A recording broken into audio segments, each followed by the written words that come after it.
Hello, hello. Welcome back. Welcome back to another episode. Dr. Maisha here. Very excited to be having this conversation because you all know I love, love, love talking about communication.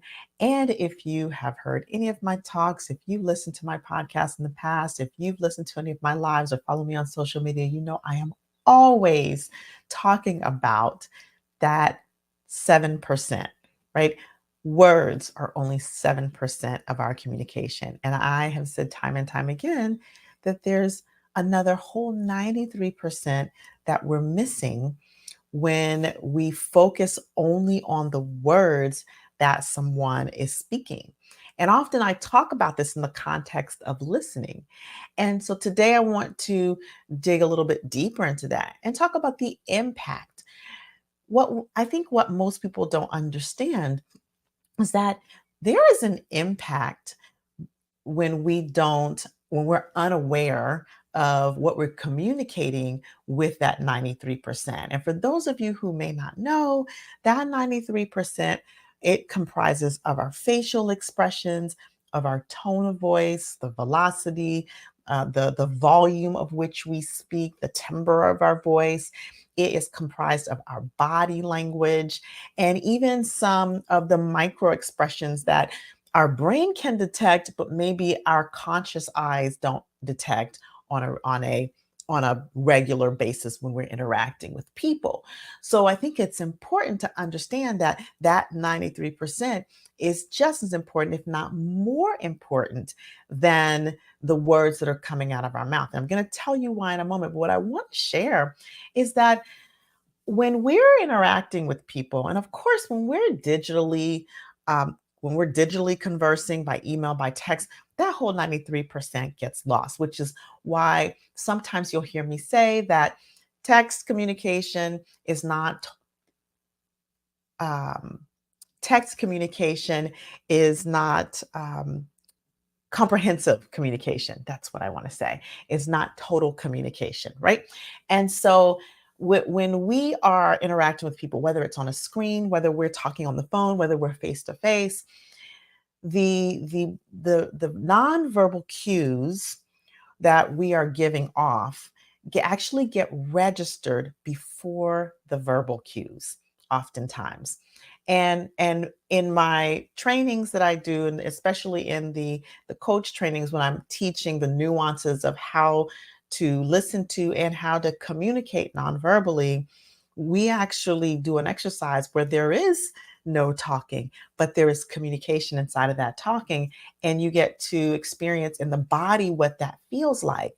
So when we are interacting with people, that nonverbal communication, it gets registered way before the words that are coming into our nervous system get processed, get decoded, and get filtered out.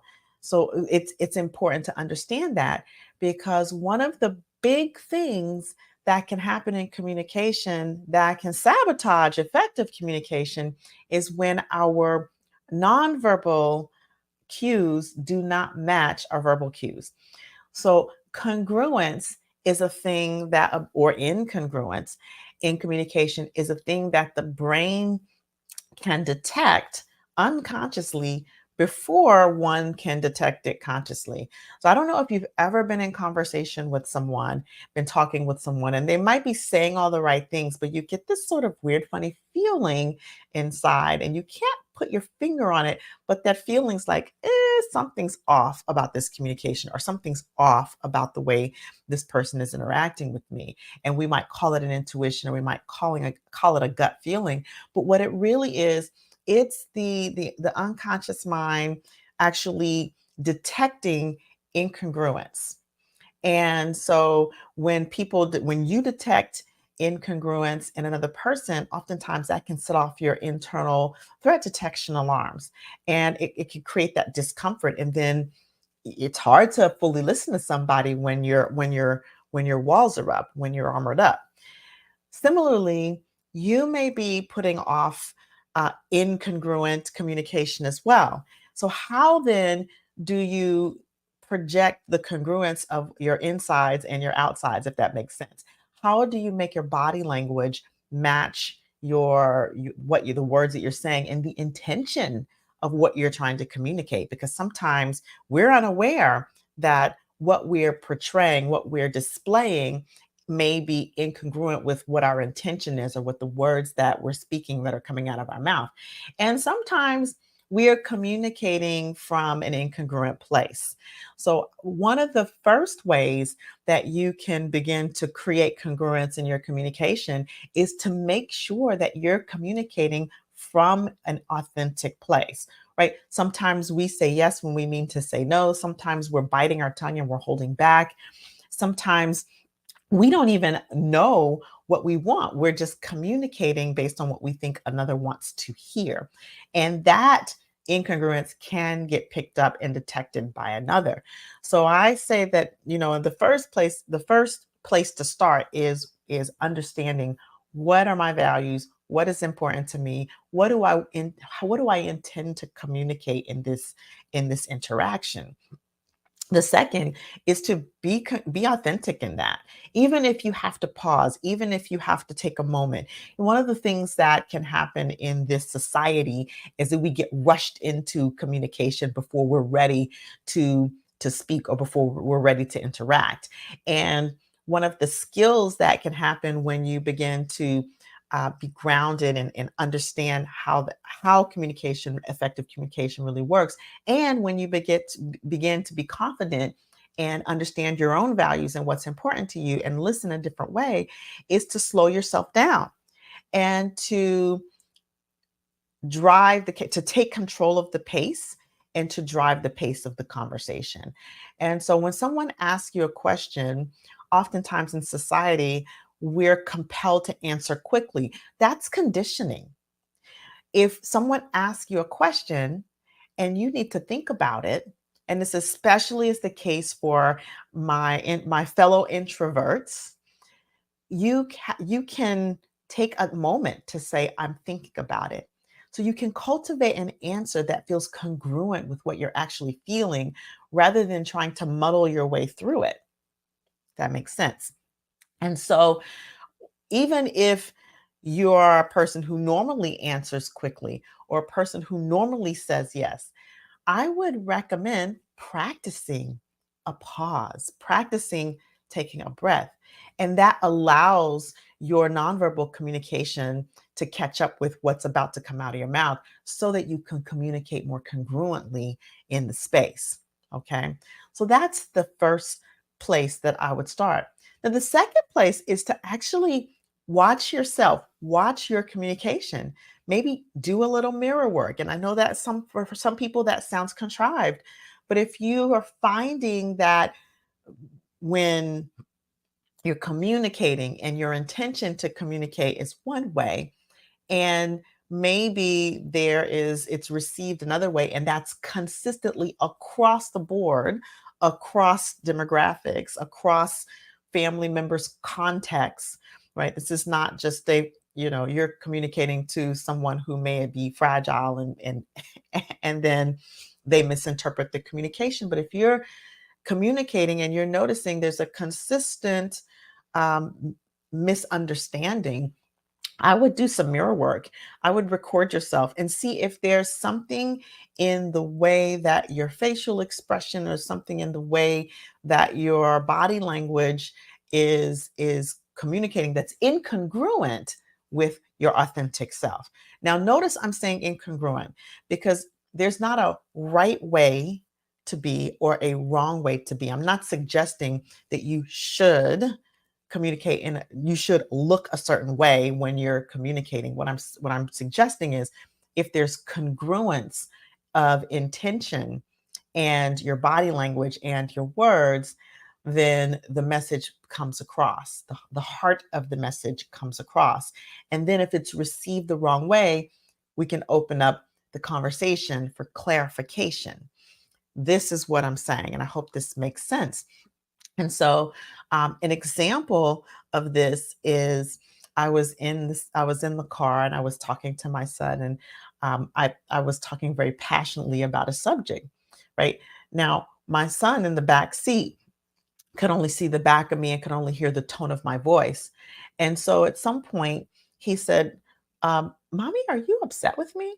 And I said, "Oh no, I'm not upset with you." And so I said, "Well, what made you think that?" And he says, "Well, you were talking and it seemed like you were raising your voice, and I didn't feel like I had done anything wrong." And so in my passionate speaking about this subject, and I was speaking to him, but I wasn't speaking at him, I mistakenly, portrayed that I was upset. So then I had to backtrack and clarify and say, "Oh, no, no, no, no.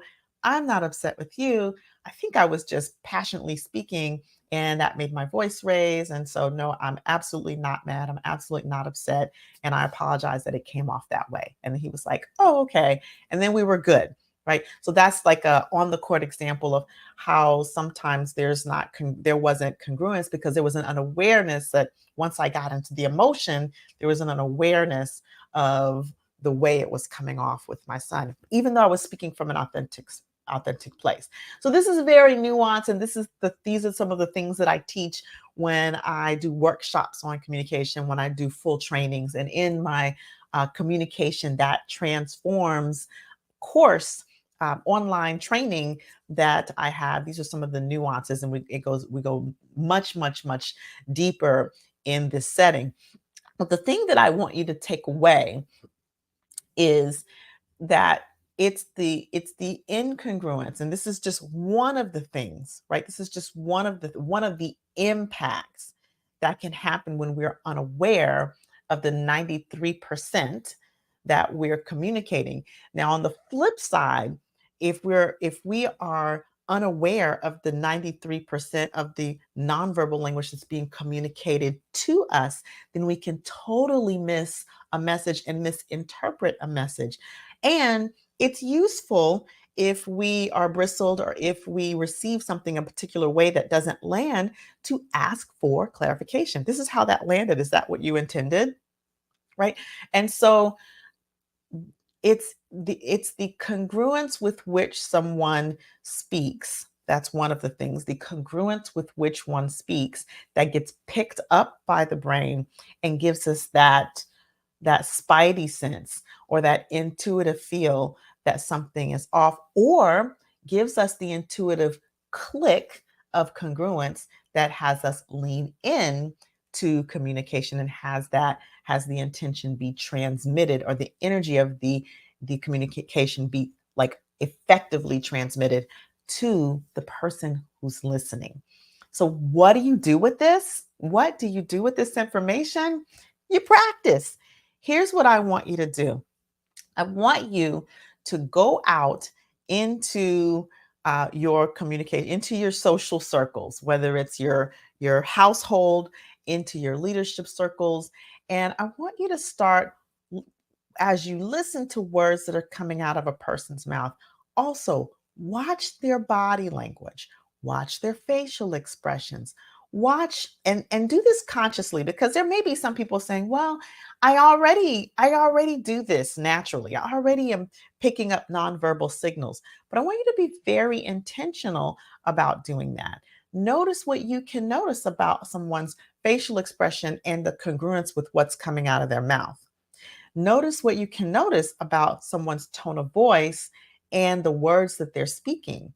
And sometimes the tone of voice and the volume of voice can vary culturally, and that's important to know, because if you're not aware of the variations culturally, then you may misinterpret based on your own filters of what you've been taught is culturally appropriate. So this is the other thing we must understand. So when we're listening to someone's tone of voice and their cadence and their body language, you want to also keep in mind that there may be some cultural influence, and we want to honor that cultural influence. And if you misinterpret that 93%, or if you feel some kind of way about that 93%, that feels a little bit, what's the word, incongruent, or maybe that feels different from what you're used to being communicated, then all you need to do is ask for clarification. And if you're the one being asked, um, you know, you can ask for clarification about the clarification as well. Are you asking because you actually want to know, or are you asking, so these are the ways that you open up communication. And the point here is really, if we put some of our inquiries about what we're receiving on loudspeaker and make those clarifications, we can resolve a lot of conflict before it begins. We can resolve so much in communication, in our listening. And that is a lot of what I am committed to do. This is a lot of what I teach. So that being said, go out and notice body language, but more so than just noticing body language and noticing tone of voice and noticing facial expressions and noticing volume and noticing head movement and eye movement and all of those things, more than just noticing that, notice the congruence with which it happens with the words that a person is speaking. That's the next level of listening. Okay. And of course, I'd love to hear from you, hear what you're discovering, hear what you're noticing. You can message me directly on any of the platforms you may be listening through. You can leave a comment on the podcast when the podcast becomes active. You can leave a comment on the social media platform with which you're listening. And you can always learn more about the work that I'm doing, helping leaders to listen and communicate beyond misunderstandings, and to be able to create environments where people feel heard, feel valued, feel respected, feel seen. And I'm available to come and do workshops, to do speaking engagements. So if that is something that you're interested in, you can see here, if you're watching the video, there is a website. Please go to that website. If you're listening, it's mindremappingacademy.com. Or you can reach out to me directly through any one of the platforms. Personally, LinkedIn is my favorite, but I'm on most of the platforms. Or you can reach out to me on my email, drmaisha@drmaisha.com. All right. And so go practice. Let me know how it goes. And until I speak to you all again, stay empowered.